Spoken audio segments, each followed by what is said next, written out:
Hare Krishna. So welcome to our continued study of Bhagavad Gita. So for full disclosure, I've done some false advertising.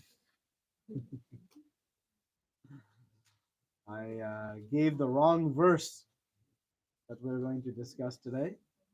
But anyways, we'll discuss the intended verse, which is verse number 13 from chapter number 2.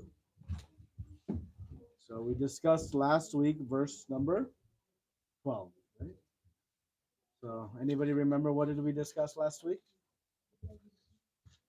That the body, soul never dies. It was always there and it will always be there. Ah, it never dies. It will always be there, and it was all has always Be there. been there. So when we think of moksha, what does moksha mean? Going back to God. Going back to Godhead. And what does it not mean? Merge with Taking getting one with being one with the God. Ah, Like we are like fish, we like individual even in the spiritual realm. so you remember the analogy. It will be like the fish going from the river to the ocean. The fish does not become the ocean, but it yet maintains its individuality. So we have individuality here in the world. Right? Pull out our driver's license, passport. So this is me. We all have a unique social security number, unique fingerprints. We have unique individuality. Well, that individuality is actually the owner of the soul. The soul itself is individual. And so in the spiritual world, we'll also maintain individuality and we'll maintain relationships and experiences and enjoyment with each other through the process of devotional service. So moksha does not mean to merge into God. That is a great fallacy that is propagated, but that is not factually correct.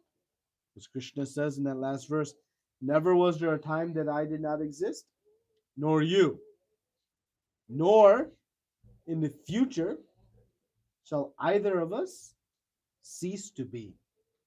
So this means never will we cease to be. It is the eternal constitution of the soul to be an individual.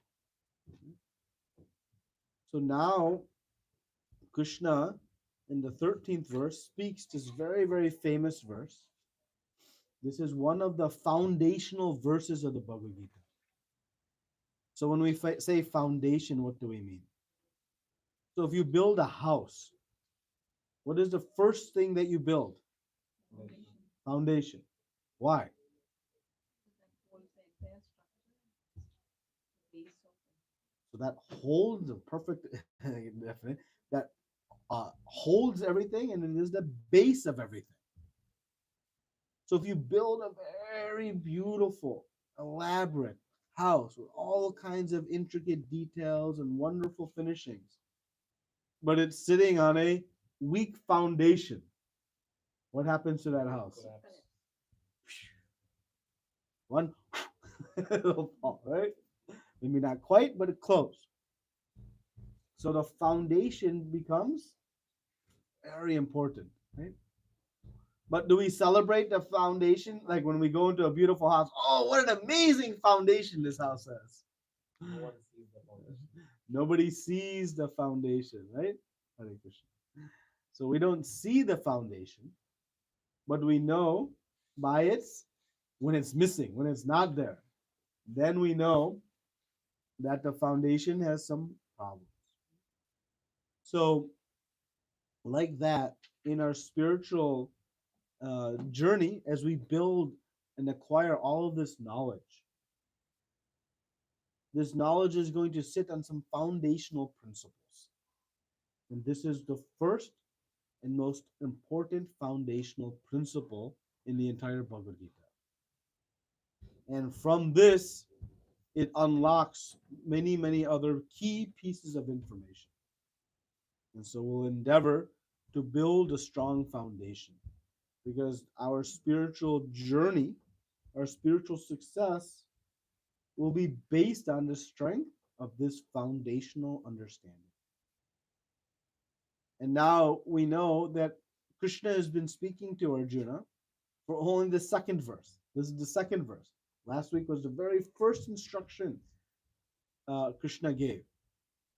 And we know that Arjuna is in a very distressed situation, a very bewildered situation. He's confused about his duty.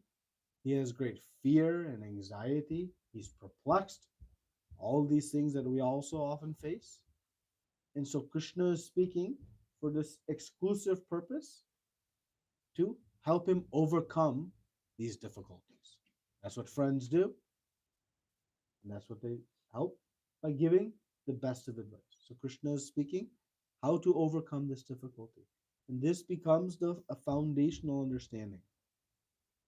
Actually, if we view all of our circumstances that we face in this world through this lens, everything becomes clear. Just like if you have some eye difficulty and you're looking at everything and oh, look at this beautiful thing. What do we see? Do we see beauty? We see blur. Right? We don't see any crisp definition. We don't see sharp colors. We don't see any of that. We just see blur. But are the objects that everyone's viewing blurred? What is blurred? My vision. So how do I fix it? Two of us are wearing. We wear glasses, right? Then when I see everything through this lens, how does everything look? Clear. But when I look at everything through another lens, how does it look? Again, blurry. So things in this world, sometimes we find confusing. Anybody find some things in this world confusing? Why this is happening? Why that's happening? How come it happened to me? How come it happened to my friend? What about this? Why this is not this way? We have confusions in the world. So we need the right glasses to bring cloudy to clear, to bring confusion to clarity. How many of us would like to buy a pair of those glasses? You all like to buy a pair of those glasses? Well, today we're going to get them for free. Deal? Deal? Even that you don't find on Amazon Prime Day, right? You don't find it. So this is the foundational verse. That if we look at everything we experience, everything that we encounter through this lens, everything becomes clear. And as soon as it becomes cloudy, we know. If I'm looking at something's cloudy, I know I got to put my glasses on. Same thing. When we find confusion in the world, we find uncertainty, something that's perplexing us. If we put this lens on, okay? So shall we acquire this vision? All right, so let's read the 13th verse. Somebody can read the verse, and you can read the translation or the verse. Either one, yeah. You can try the Sanskrit. It's a very famous verse, so let's try it. Dehinosmin yatha dehe kamaram yogunam jara tatha dehantara tasya dhiyas tatra namuhyati. As the embodied soul continuously passes in this body, from boyhood to youth to old age, the soul similarly passes into another body at death. A sober person is not bewildered by such a change.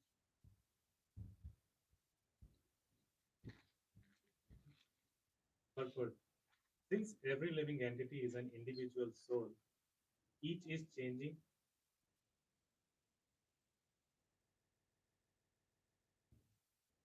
each is changing his body every moment, manifesting sometimes as a child, sometimes as a youth, and sometimes as an old man. Yet the same spirit soul is there and does not undergo any change. The individual soul finally changes the body at death and migrates to another body. And since it is sure to have another body in the next birth, either material or spiritual, there was no cause for lamentation by Arjun on account of death, neither for Bhishma nor for Drona. for whom he was so much concerned. Rather, he should rejoice for their changing bodies from old to new ones, thereby rejuvenating their energy. Such changes of body account for varieties of enjoyment or suffering, according to one's work in life. So Bhishma and Drona, being noble souls, were surely going to have spiritual bodies in the next life, or at least life in heavenly bodies for superior enjoyment of material existence. So in either case, there was no cause of lamentation. Do we like to read? Yeah, go ahead, please. The man who has perfect knowledge of the constitution of the individual soul, the super soul and nature, both material and spiritual, is called a Hira, or a most sober man. Such a man is never deluded by the change of bodies. The Mayavadi theory of oneness of the spirit grounds that the spirit soul cannot be cut into pieces as a fragmental portion. Such cutting into different individual souls would make the supreme believable or changeable against the principle of the supreme soul being unchangeable. As confirmed in the Gita, the fragmental portions of the supreme exist eternally and are called Shara. Is they have a tendency to fall down into material nature. These fragmental portions are eternally so. Even after liberation, the individual soul remains the same, fragmental. But once liberated, he lives an eternal life in bliss and knowledge with the personality of Godhead. The theory of reflection can be applied to the super soul, who is present in each and every individual body and is known as the Paramatma. He is different from individual living entity. When the sky is reflected in water, the reflections present both the sun and the moon and the stars also. The stars can be compared to the living entities and the sun or the moon to the Supreme Lord. The individual fragmental spirit soul is represented by Arjuna, and the Supreme Soul is the personality of Godhead, Sri Krishna. They are not on the same level, as it will be apparent in the beginning of the fourth chapter. Arjuna is on the same level with Krishna, and Krishna is not superior to Arjuna, then the relationship of instructor and instructed become meaningless. Both of them are deluded by the illusory energy, Maya. Then there is no need of one being the instructor and the other the instructed. Such instruction would be useless because in the clutches of Maya, no one can be an authoritative instructor. Under the circumstances, it is admitted that Lord Krishna is the Supreme Lord, superior in position to the living entity. Arjuna, who is forgetful soul, deluded by Maya. So a little bit long purport. So again, the verse says, as the embodied soul continuously passes in this body from boyhood to youth to old age, the soul similarly passes into another body at death. A sober person is not bewildered by such a change. So, if you all brought your baby pictures, everybody brought their baby pictures today? And you hold up your picture and you'd say, this is, what would I say? This is me, right? And I would say, are you sure? Because what's changed? Little bit or a lot? Completely or mostly? Completely. A whole new body. But how I can say it's me? Who's me then? The soul. The soul has moved from that young body to, I won't say old, older body. Right? So immediately I now know then I am not what? I'm not the body. Because the body has changed. If I was the body, I would say this was me. That's not me. I say that's me. So the me immediately indicates that there's some separation between the body. And again, science reminds us that every cell in the body every 7 years is regenerated, which means actually every 7 years we have 100% completely new body. So every cell in the body we have today was not there 7 years ago. But what was there 7 years ago? The soul. So who am I? I am soul. I am not. How to understand this? Prabhupada gave us the most vivid, easiest, perfect example. How many of you drove here today? All of you? Where is your car? Outside? Are you outside? Where are you? Here. So you're not your car? You're not your car. Will your car go anywhere while you are here? Because the car needs, what does the car need to move? Needs a driver. And who is the driver? So our body is compared to a car. This body is made up of a bunch of elements. You know, you take a bottle of vitamins, right? And it gives you all the different minerals and things like that. But all of that just sits in the bottle. Does it start moving? Does it have life? It's inanimate. So this body is also inanimate. But what gives the body life? What moves the body? Just as what moves the car? The driver. What moves the body? Is the soul. So So what is mind? Body or a soul? it is part of the body. It is part of the subtle body. Because even the mind, when I say, oh, I lost my mind, do I say lost I mind? I say my mind.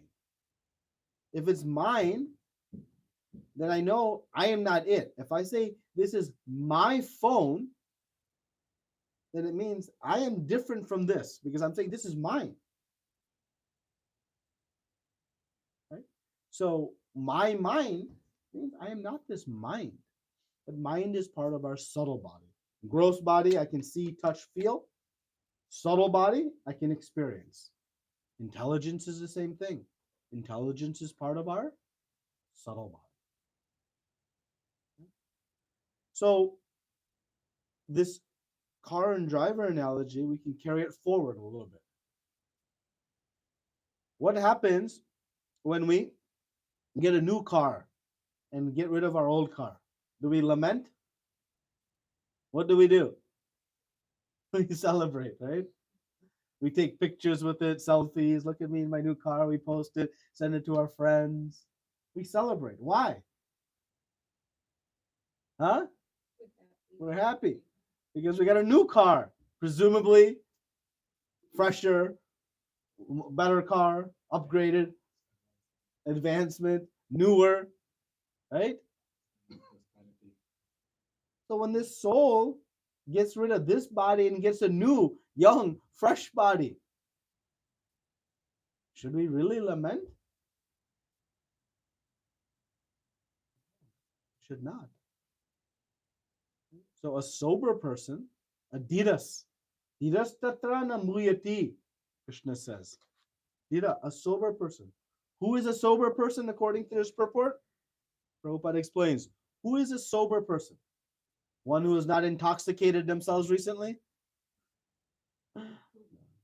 Who is a sober person?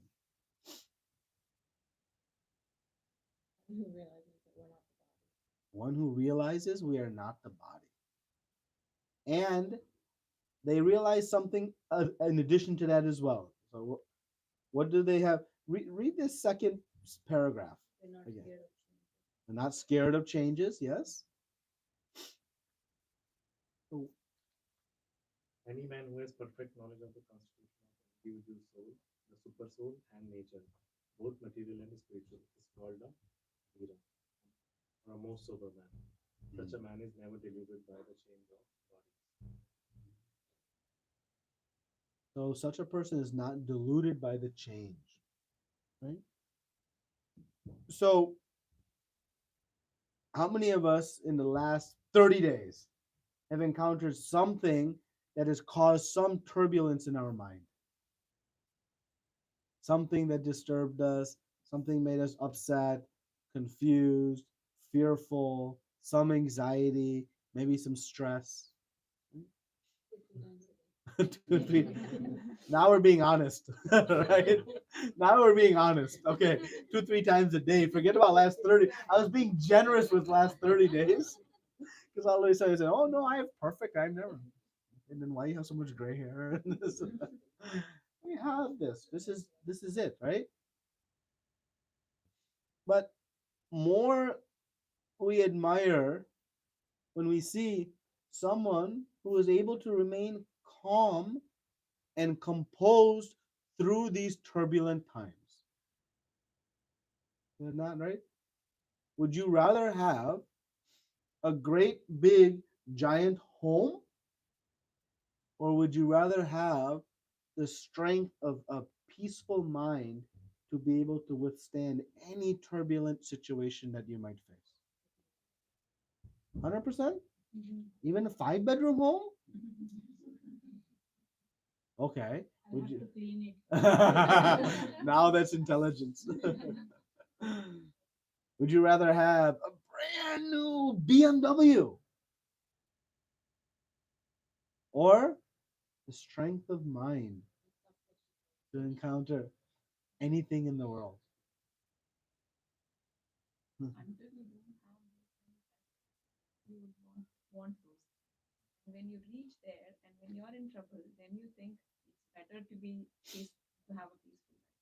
So you can, even without having it, you can use our intelligence to make the decision, right? Because we know in the child state, when we give these types of scenarios, what happens? We offer the child 5 chocolates or $500. What the child takes? 5 chocolates, 100 times over, right? Even though $500 can buy how many chocolates, right? But because they don't know. But adult will say, child, take the money. Then we'll go to the store and you can buy 1 year of chocolates. So we also can make, with our advanced intelligence, at least relative, some understanding that this peace of mind is very, very powerful. It's actually, Krishna will tell us later in Bhagavad Gita, that without a peaceful mind, one cannot find happiness. It's not possible. And actually, why is it that we dream of that big house, the wonderful car, the status in society, wealth? What is it that we want? That? Is that what we're actually looking for? What do we want from that? Happiness. That's it. We want happiness and peace. Anything else we're looking for? No. So we're viewing that, whatever that is, as the path to happiness. But we know when we get the big house, what was Mataji's lamentation? Who's going to clean it? Or then we sleep in fear. Who's going to break the windows and try to steal from what's inside? Or who's going to pay for all of the maintenance and the property taxes? What if I lose my job? What if this happens? We get this beautiful car, and what happens if somebody hits it? What happens if some stone, from the truck spits up and breaks me? All kinds of anxieties and fears, which means whatever it is that we're trying to enjoy, we cannot. So this peace of mind, it is the essential ingredient to finding happiness. And Krishna says, Dhirastatra namuyati. Who is not bewildered? One who understands this knowledge. One who understands this knowledge. Then why they don't teach us this in school? Why do they don't teach us this? They teach us everything else. But they don't teach us this fundamental. Who am I? We'll try to explore and teach about the whole corners of the universe, teach about the corners of all this earth and jungles here and there. But the simplest question, who am I? Don't answer.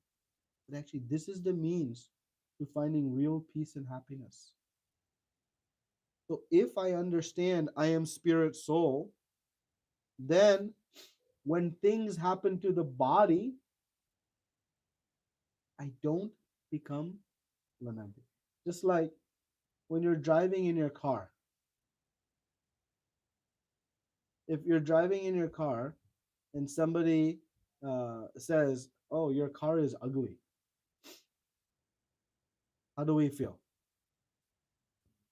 Huh? And why do we feel bad? About Mind something. my car, right? Now, if you're on your way to take this car to the junkyard and you're going to buy a new car, and somebody says, "This car is ugly," how do you feel? You agree. You don't even care. You don't care. Because you're not attached to that car. But when you become really, really attached to that car, so attached to that car, that when you're driving down the street and one stone hits the car, who feels pain? I feel pain. But wait, why do I feel pain? Did I get hit by the stone? But why do I feel pain? Because I'm attached to the car. So what happens to the car? I become one with the car. So now everything becomes disturbed. But when I have proper understanding, I'm not this car. The car gets hit by the stone. I say, okay, it's okay. I'm okay. I'm safe.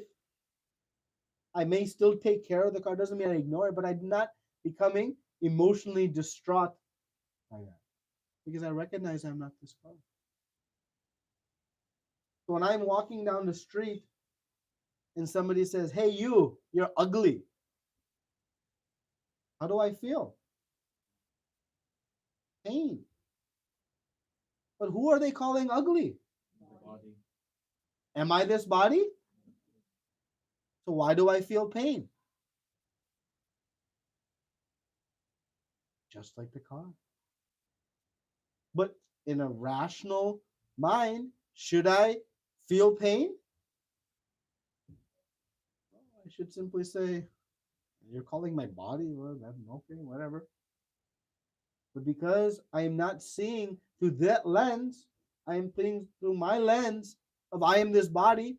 What happens to the body? I start to feel the responses. And thus I become bewildered. I become very disturbed. But I have actually in when I think back objectively, is there any reason to be disturbed? None. Zero. But in that moment, it's the most painful thing to hear. Right? Can anything be actually more painful? I'm sure, but that's very painful to hear. But with simple knowledge, we realize, wait a minute, there's no reason to be disturbed. But just simple example, how this knowledge, I am this spirit soul, I am not this body, can immediately separate us from so many things that give us anxiety and concern and dissatisfaction and lack of peace of mind. Now, I asked you the question in the last 30 days, have you been disturbed? If you pick one of those circumstances, whatever it might be, Take that situation, replay it in your head. And now put on the lens. I am spirit soul. I am not this body. And now look at that same situation. Will you have a different response? That is your homework assignment. Think. Should I have responded the same way or differently to whatever circumstance was? We each had our own set of circumstances. But if I look at that from that perspective, I am spirit soul, I am not this body. How our response changes. And what we'll find is that 100% of the time when we are disturbed, it is because we have looked at that circumstance from the perspective, I am body. I forgot I am soul. Arjuna was disturbed. He was perplexed. He was confused what to do. But as soon as Krishna puts on the lens, you are spirit soul, they are spirit soul, then everything becomes very clear. So the root cause of our disturbances is our forgetful position of this foundational instruction Krishna is giving. That I am spirit soul, I am not this body. Now it's easier said than done, right? It's very difficult to experience and actually see the world as it is. Because how long we have been confused thinking I am this body and I am not spirit soul.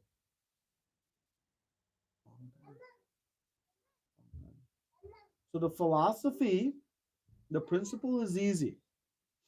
But what is the hard part? Application. The application takes a little bit of practice. But if we keep reminding ourselves, it becomes very clear. So was Arjuna, did he have anything to lament by fighting this battle and seeing Bhishma Pita, Drona, his cousins die on the battlefield? Did he have anything to lament? Why?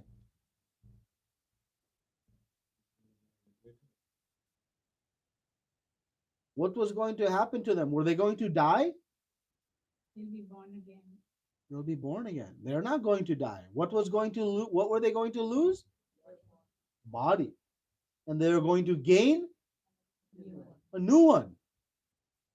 So what was there to lament? Actually nothing. So Arjuna should have been thinking whether to fight or not fight, not based on what is good for the body. He should have based on what is good for the soul. What is good for their soul, then let me decide. So based on the body, he said, I should not fight, right? So let us see how much confusion this creates. He told Krishna, I should forgive, right? I'm a saintly person. I should forgive. Sounds like a good strategy. You should forgive, right? Then he said, it is a sin to kill my guru and grandfather. I don't want that sin. Sound like a good reason not to fight? He said, if I fight, I know I'm going to win. All these people are going to die. Who am I going to enjoy the kingdom with, knowing the blood that was spilled to get it? How I can enjoy it? Sound like a good reason? Not fight. He says, if I fight, all of society's structure will fall apart and population will begin to enact so many degrading activities. Should not fight. So these are the reasons he should not fight. He said, I should forgive. I don't want to incur the sin. I'm not going to enjoy myself. Because he's seeing body. Now, if he's seeing soul, Duryodhan had committed good activities or bad activities. What is the result of doing bad activities? Bad karma.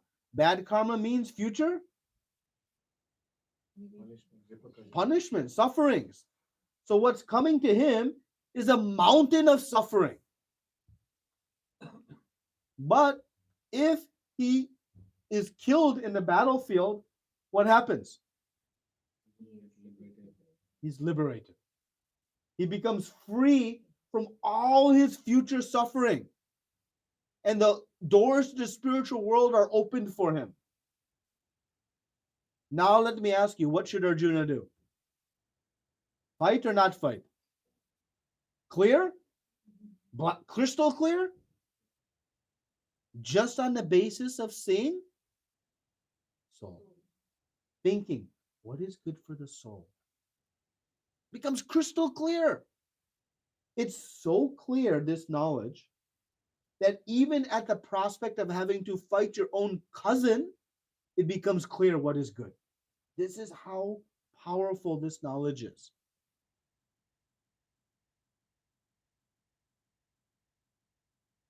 If Arjuna killed Bhishma Pita and Drona, his guru and grandfather, was he going to incur sin?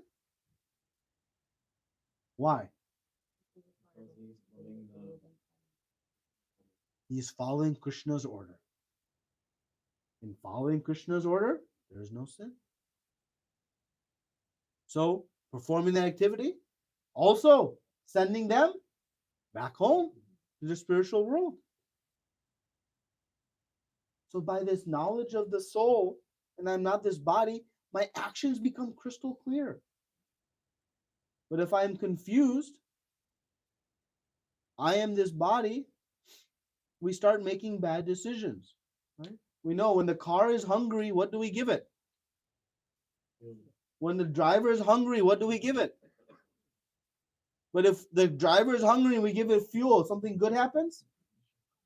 No, nothing good happens. Right? Right? We get another body. No, it's not good. Right? So the needs of the body and the needs of the soul need to be understood. Why? Because they are distinct. How many of us know the needs of the body? Compared to knowing the needs of the body, how much have we understood the needs of the soul?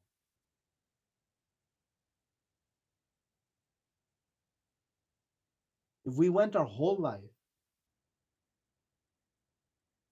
and we were perfect scholars in the needs of the car, but we didn't understand anything about the needs of the driver, would we consider that success? Would we consider that success? You know everything about the car, but nothing about the driver. Is you success? But what do we value in the world?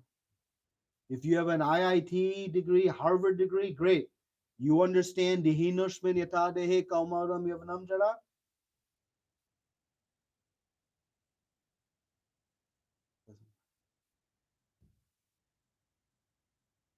So we have acquired so much knowledge about the vehicle. But now it's time to understand what is the knowledge of the soul, of me. And then I'll find peace of mind. And this knowledge must be properly applied. Once when Mataji came home from Bhakti Vriksha, she came home and to her husband and pop! What? Why you smacked me? And she said, don't lament, you're not this body. This is not proper application of you are not this body. It is not a license to go and slap somebody. Trust me.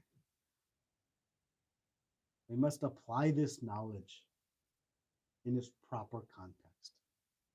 Just because I'm not the car doesn't mean I become frivolous and destructive with my car or with my body or somebody else's body. But at the same time, I maintain proper consciousness of what is most important and what is a vehicle and what is me. And when I do with this lens, then dhirastatarnamuyate, fully sober, never bewildered, never disturbed, always peaceful, always stable and powerful, able to make good decisions in life and traverse this world regardless of its turbulence, peaceful and calm. That type of strength comes from this foundational understanding. So this is where Krishna is beginning his instructions to all of us. We must know we are spirit soul. And knowing alone I am spirit soul is not sufficient. I must know what is my relationship of this soul with everything around me, and ultimately with the Supreme Lord. And so, what is the most important need for the spirit soul? Be attached to Krishna, the Supreme Personality of Godhead. Until we reawaken this attachment between our soul and the Supreme Lord, we'll never find peace of mind. We can try to find it through unlimited wealth, unlimited fame, unlimited beauty, intelligence, strength, all these things that we are working our whole lives for. But trust me, not this life only, for millions of lifetimes. But none of it will give the peace and happiness we search for until we give what our soul is very thirsty for. And that is the relationship and connection back with the Supreme Soul, where we came from. It is the connection between our soul and the Supreme Soul, Krishna, that gives our actual real happiness. We always give the example of the fish out of water. A fish out of water sitting on the beach with all the luxuries of a billionaire. Will that fish be happy? Why? It's out of its natural element. No matter what you do, that fish will not be happy. But as soon as you put that fish back in the water, similarly, our soul disconnected from Krishna and trying to connect to all this material world, it will never give us happiness we want and deserve. And that is why we see all the trials and tribulations, despite so much effort and endeavor. Constantly, our efforts are being overcome. But by simply connecting our soul, ourselves, back to the Supreme Lord, one finds peace. And what is the ultimate means to connect our soul back to Krishna? The most easiest, simplest, and most powerful means? Chanting of the holy names. By chanting the holy names of Krishna. Hare Krishna, Krishna Krishna, Hare Hare. Hare Ram, Ram Ram, Hare. This very simple process, we are reconnecting our soul with the Supreme Soul. We are nourishing, feeding the soul what it is longing for. And through that single process, we will gain the ability to see everything through this lens. So if we are finding difficult to see ourselves as spirit soul, take more and more to this process of chanting. And through that, it will happen. So this is how we'll become sober. Any comments, questions, discussion?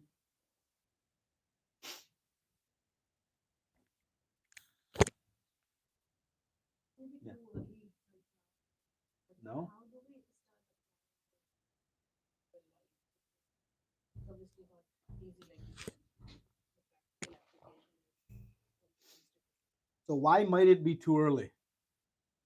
I mean, just 78 page. Oh,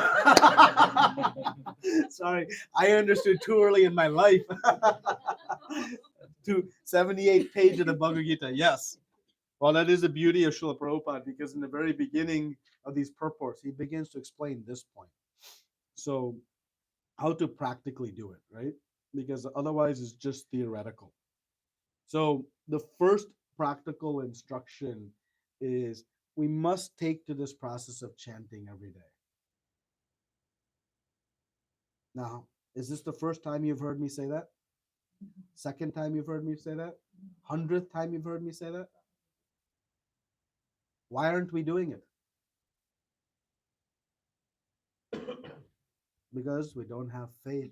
I am spirit soul.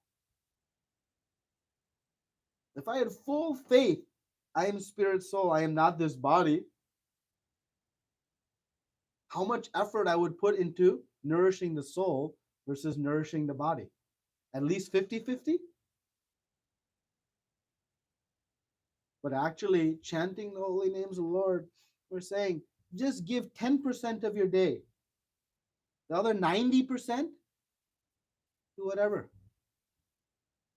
But even that we find difficult. So, because we can see, touch, feel the body, we feel we've been conditioned this way.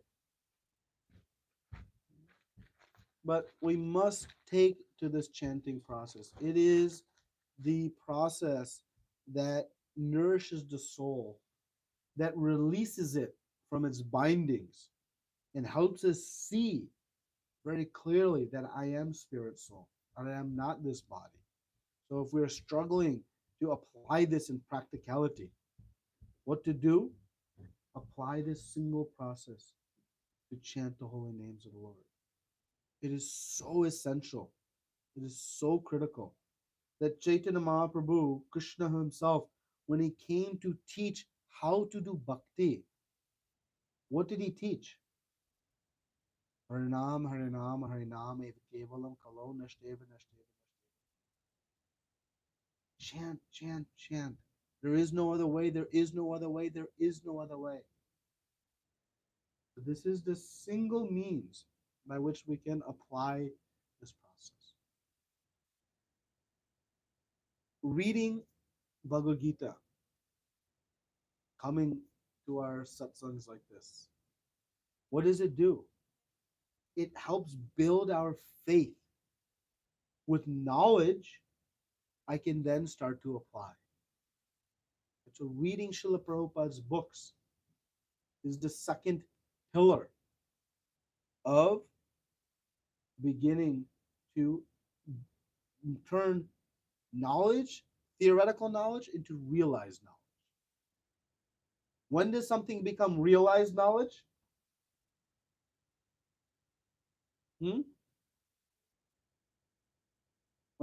When the knowledge modifies my actions.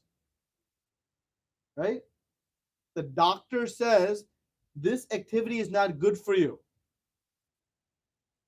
but I still go on doing it. Have I acquired knowledge? No. Once I implement it and stop doing that, then I can say I have knowledge. So when the knowledge leads to a change in action. So how many of us know we are not this body, we're a spirit soul? We know on a theoretical level, right? Now it's time to apply it. And through its application, this knowledge will become realized. So the books, reading Prabhupada's books. And the third, I brought our calendars. Why Srila Prabhupada struggled so much to establish temples? They are a place of intense spiritual potency that helps us break this material illusion, this covering. Yes, we can chant in our homes, we can read in our homes, we can even serve in our homes. But we need concentrated superpower help. And where that resides? At Shri Shri Radha Kunja Bihari's lotus feet. So these temples, they are powerhouses to help us advance, accelerate our knowledge. I am not this body, I am spirit soul. They are the practical place where we can render service and receive the reciprocation from the Supreme Lord in intense ways. If you do these three things, what was the first? Second? Third? This little stand is on how many legs? If one leg is missing, what happens to the stand? You need 3 legs of the stool. These are the 3 legs of the stool. If you do these 3 things, guaranteed, the ability to apply this knowledge becomes, because I can speak to you about, okay, in this scenario, how to look at it from I am spirit, soul, I'm not this body. And in that scenario, how to do it, in that scenario, how to do it. We can go through that. But at the end of the day, until we start to purify the core of the conditioned heart, it won't manifest. And so this is the means, through good chanting, through reading Prabhupada's books, through rendering service in the temple, we will make this a reality and achieve this dhiras state very quickly, very practically. Yes. Like when we get sober as a human, we know the body. Mhm. But here I can see the body. And it's like when your near dear ones, your father Mm. passes away, you feel devastated, Mhm. you Yeah. cry. If any kind of issues come in the personal relationship, Yeah. people, you feel bad. In this case, how one should react considering they are spirits? So let's take the most extreme example, just to illustrate it. When we lose a loved one, a relative, a friend, a family member, um, it's the most painful thing. So let's take it in that light and try to understand. You said, I see the body, I'm interacting with the body. But are you really interacting with the body? Because when somebody passes away, what's there? But what's not there? Has your relationship changed? Huh? With the body, has it changed? It has. It's changed dramatically. Who are you interacting with? The soul that's within the body, In the form of body not in the form of, within the body. or via body. Via body, the soul is giving life to the body. Right? So now, when you, let's just pick the example, father leaves the body. Is your concern for the body or for your father? Huh? Father. 100%? It's for the father? You have some concern for the body, but your primary concern is father. And your father is soul.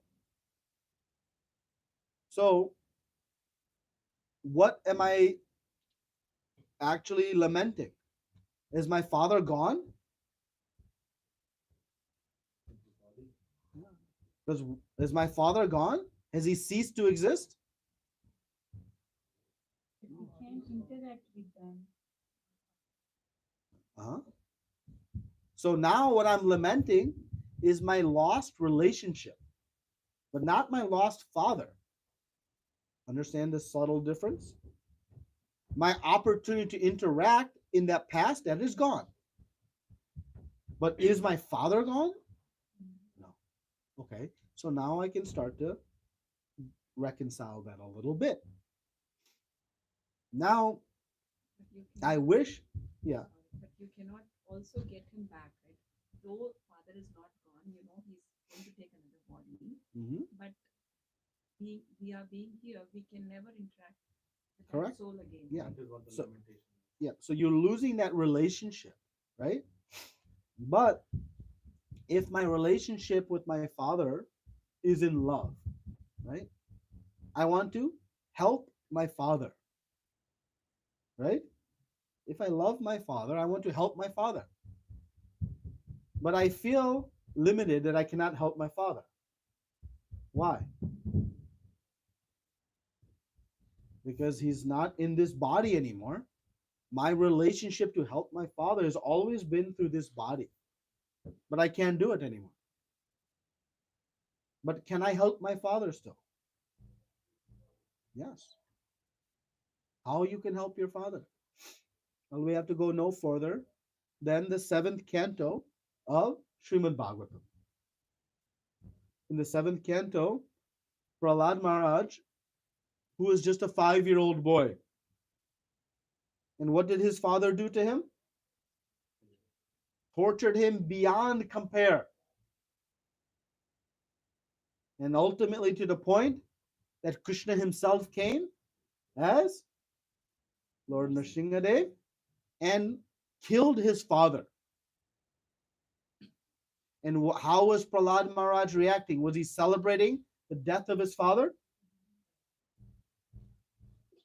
So when Lord Nrsimhadev became very pleased with Prahlad Maharaj,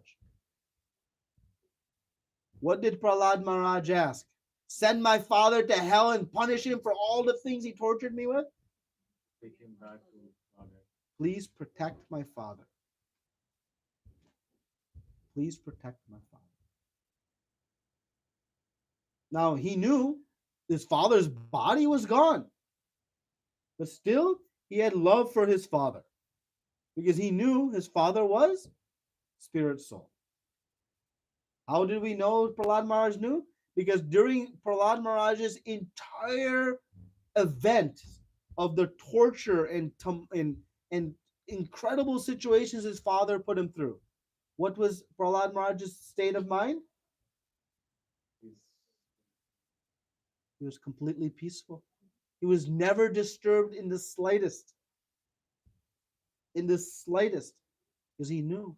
He was Dhiras. He had no bewilderment. So he knew his father was spirit soul. But he asked Lord Nrsimhadev. Lord Nrsimhadev wanted to give some benediction to Prahlad Maharaj. And he said, please forgive my father and deliver him. Why he would want to have him forgive his father? His father's been killed. Because he knew because of those activities, what was in the future for him? Suffering. So his love for his father continued. And what did Lord Nrsimhadev respond?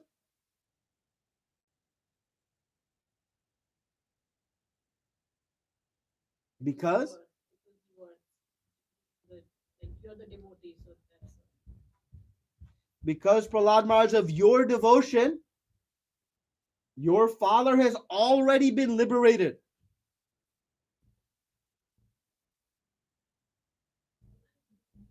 Now, if you have the opportunity to press the feet of your father, to serve him a wonderful meal, to give him the most luxurious of home on the beach, to give him all the health he could ask for, or you could give him eternal life in the spiritual world, free of eternal bliss and happiness, what you would want to give.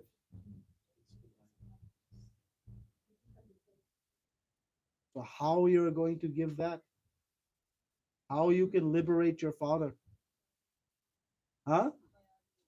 By our devotional service. By our bhakti, we are going to liberate our father and give real peace and happiness. So now my father's body may be gone, But is my opportunity to serve my Father gone? I can continue, and I should continue. And the best way for me to serve is through my devotion. So that is how, through knowing I am spirit soul, yes, we'll still have some pain of the loss of that direct relationship through the body that we have lost. We are human. We're going to feel that pain. It is there. But we can start to reconcile and understand on a higher principle how the opportunity to maintain that relationship still continues. And that is how we can start to um, overcome those difficulties. It takes practice. It takes some faith. It takes knowledge. If I don't know that this is actually the opportunity I can give to my Father, then I'm left with what I know, which is I can only do things through his body. But if I have knowledge of soul, I realize my opportunity to serve has not been actually limited, reduced in any way. So it takes some knowledge. Okay? It's a long answer to your question. I think it's more of a practice. It is. It is. And that's why we have to practice in association under guidance of Guru and Shastra. Because if we try to, under our own understanding, our own mental speculation, try to figure this out, we'll become confused and bewildered. You know? But under guidance, we can start to get clarity. Is it like if you practice this much and you become like that, you are not sober, you're not this stuff. Is it like you are becoming cold-blooded, stone-hearted person without feeling, doesn't feel anything, whatever is happening around says it's all Paramatma's thing and doesn't matter to him. Very nice question. Thank you. Yes, that is the equivalent of pop. Right? Because when we understand I'm not this body, I'm a spirit soul, it doesn't make one callous or stone hearted to the body, right? Somebody is suffering from some disease and they're going through great pain and suffering. How does the devotee see that situation? Do they say he's not his body, there's no pain, and moves on? What does the devotee see? So, why is that person suffering? There's a bad karma. If I don't know body, I'll say bad disease. But the root cause is bad karma. So, what is the devotee inspired to do? Help them by something to help their spirit soul. Yes, help in the process of the body, of course.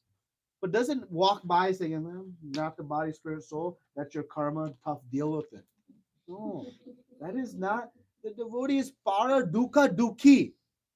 You know what para dukkha dukhi means? The devotee feels no pain. But what pain they feel? Seeing the pain of others. The pain of others gives them pain. They have no pain themselves. But seeing others in difficulty gives them pain. And thus inspires to help. So when someone's suffering, the devotee thinks how I can bring them to some Krishna consciousness so that they can reduce their suffering. Because if I give him some medicines to cure his bodily suffering, but in his karma he is due to suffer, am I really helping? But if I give them medicine of one rasgula, which has been offered to Radha Kunj Bihari, and he eats that, now I've given some bhakti which will reduce it. So the devotee knowing I'm not this body, I'm spirit soul, does not make them callous. It actually inspires them to more action because they see an actual way to help.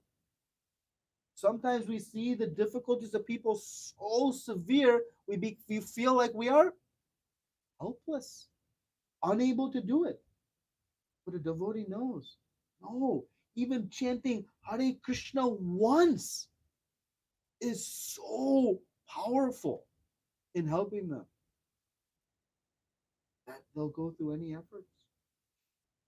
So this knowledge does not make one stone-hearted, but actually it softens the heart to the point where one feels, saddened by everyone's suffering, thinking the medicine is right here, it's so available. And thus they become inspired to want to help. But again, if I just think I'm not this body, I'm spirit soul, and this is due to the past karma, I go home and I slap my spouse thinking you're not this body.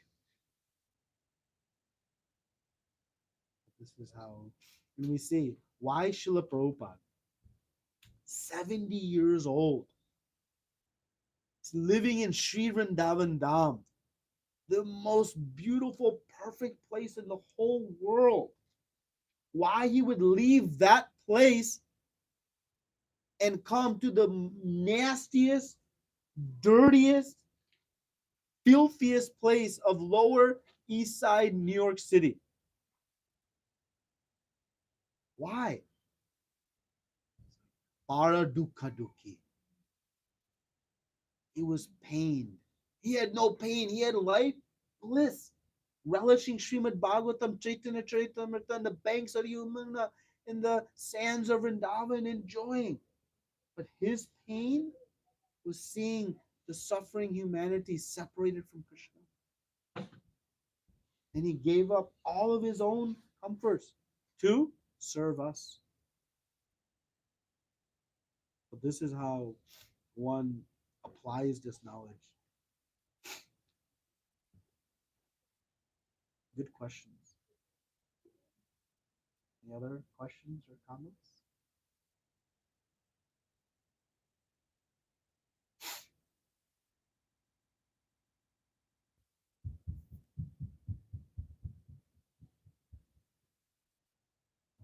If not, then shall we nourish the soul before we feed the body?